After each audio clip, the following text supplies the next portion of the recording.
le jeûne de Daniel, il existe au sein de l'Église. Dans quel objectif? Dans l'objectif de nous approcher de Dieu. Dans l'objectif de faire de nous le sanctuaire du Saint-Esprit. Souvent, nous voyons des personnes à l'Église qui difficultent la descente du Saint-Esprit, l'accomplissement du baptême du Saint-Esprit. Il y a des personnes qui pensent que le baptême du Saint-Esprit, c'est quelque chose de presque, c'est surnaturel, oui, mais c'est quelque chose de plus difficile que toute autre chose qu'elle a obtenue de Dieu. Il y a des personnes qui pensent, par exemple, que la guérison, elle est plus facile à être obtenue. Il y a d'autres qui disent comme ça, la délivrance, c'est plus facile à obtenir la délivrance que le baptême du Saint-Esprit. Mais à vrai dire, à la lumière de la parole de Dieu, il n'y a pas de différence. Vous savez pourquoi? Parce que la guérison ou la délivrance ou le baptême du Saint-Esprit, on ne peut l'obtenir qu'à travers la foi. Il n'y a pas une foi pour être guéri, une foi pour être délivré et une foi pour être baptisé du Saint-Esprit. La foi est une seule.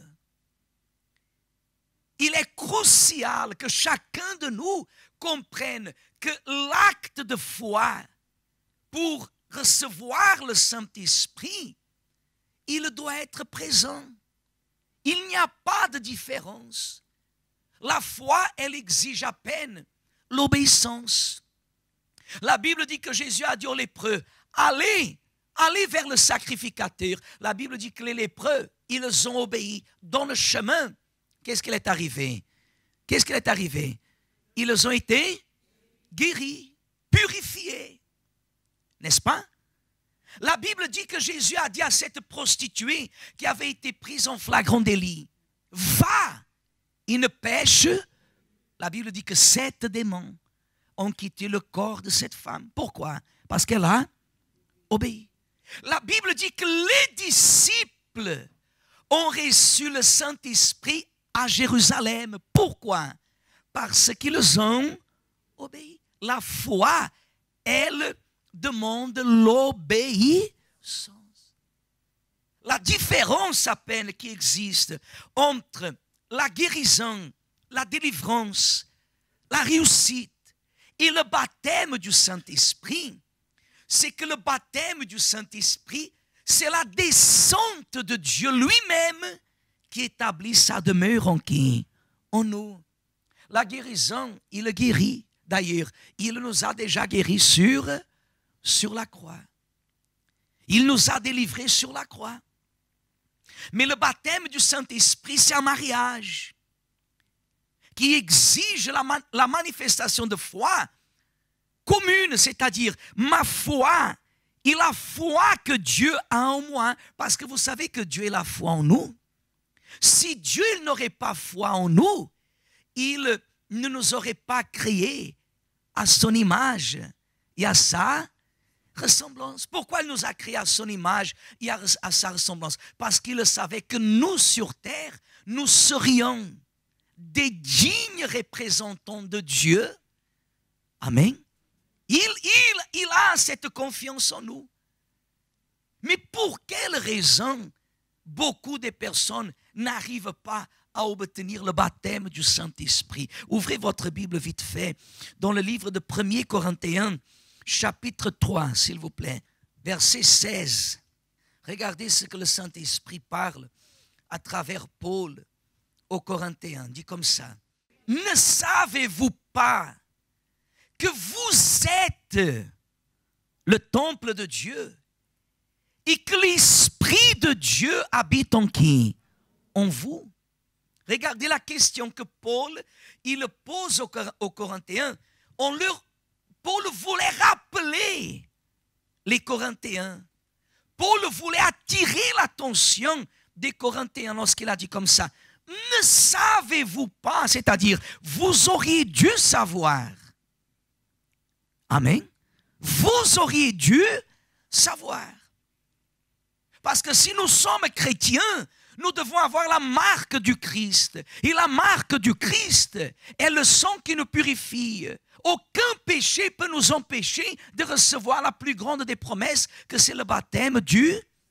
Il dit, ne savez-vous pas que vous êtes le temple de Dieu et que l'Esprit de Dieu habite en qui? En vous. Verset 17. Si quelqu'un détruit le temple de Dieu, Dieu le détruira. Car le temple de Dieu est comment? Est saint. Il sait ce que vous êtes. Si quelqu'un détruit le temple de Dieu, Dieu le détruira. Car le temple de Dieu est saint. Il sait ce que vous êtes. Comprenez ce que je vous ai dit tout à l'heure? Nous devons avoir la foi pour recevoir le Saint-Esprit parce que Dieu, il a foi en qui? En nous. Dieu nous considère ses saints. Dieu nous considère l'endroit où il veut établir sa quoi? Sa demeure. Maintenant, il dit au verset 18, au verset 17, au début, si quelqu'un détruit le quoi? Le temple de Dieu, Dieu le détruira. Mais est-ce que Dieu le punit quelqu'un? Hein? Est-ce que Dieu va punir quelqu'un? Non.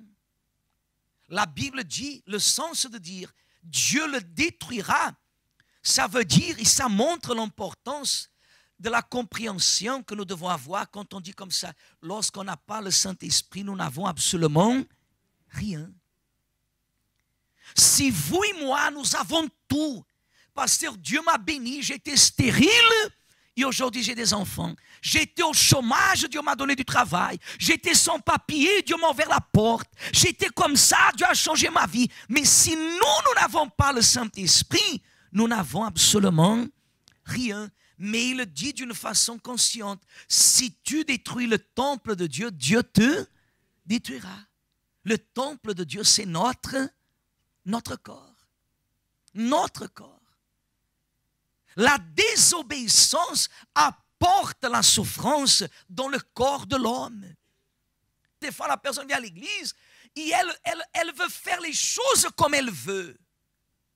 Elle ne veut pas accepter que c'est en obéissant qu'elle manifeste la foi en Dieu.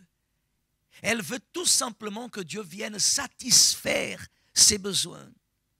Mais elle ne veut pas se plier à la volonté de l'Éternel. Il y a des fois, la personne vient à l'église, elle se donne même le luxe de dire non, pas ça je ne crois pas, non, ça ne me concerne pas, non, ça je ne suis pas prête.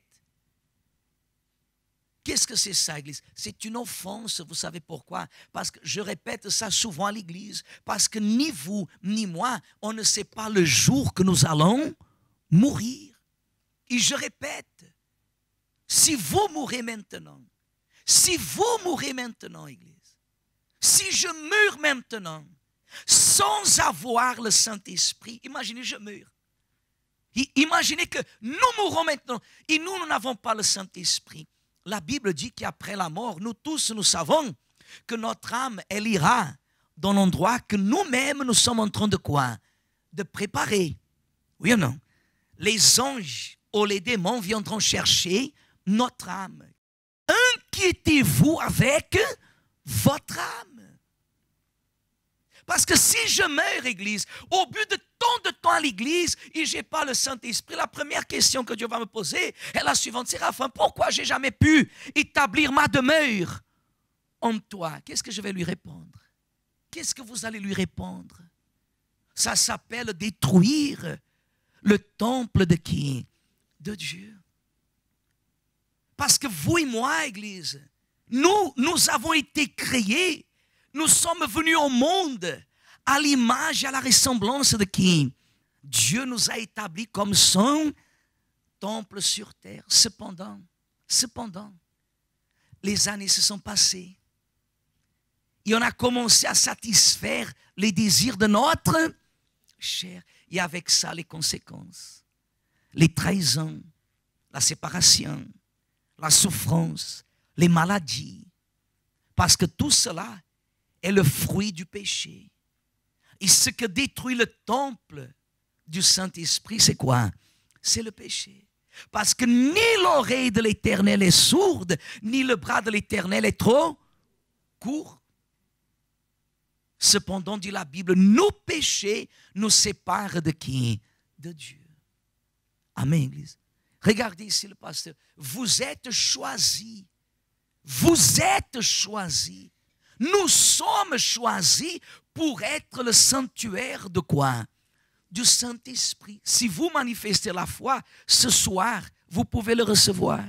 Vous pouvez le recevoir aujourd'hui. Aujourd'hui même. Vous pouvez établir qu'il entre dans votre vie. Vous savez pourquoi? Parce qu'avant que vous désiriez de le recevoir, il est déjà là. Vous ne le voyez pas, mais il est là devant vous.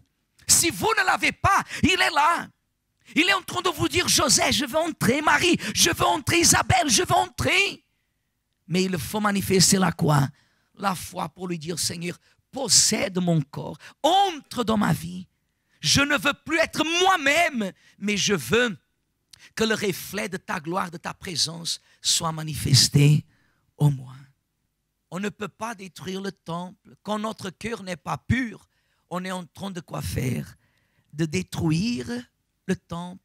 Aujourd'hui, dès le matin jusqu'à maintenant, quelle est la raison qui nous amène à venir à l'église? Cherchez-le. Mais ce n'est pas parce que vous êtes là que vous allez le recevoir. Mais si vous ne serez pas venu, vous n'allez pas le recevoir non plus. Alors, tant que vous êtes, profitez pour manifester la quoi? La foi. Pour lui dire, Seigneur, je sais que ce n'est pas parce que je suis ici que je vais recevoir ton esprit.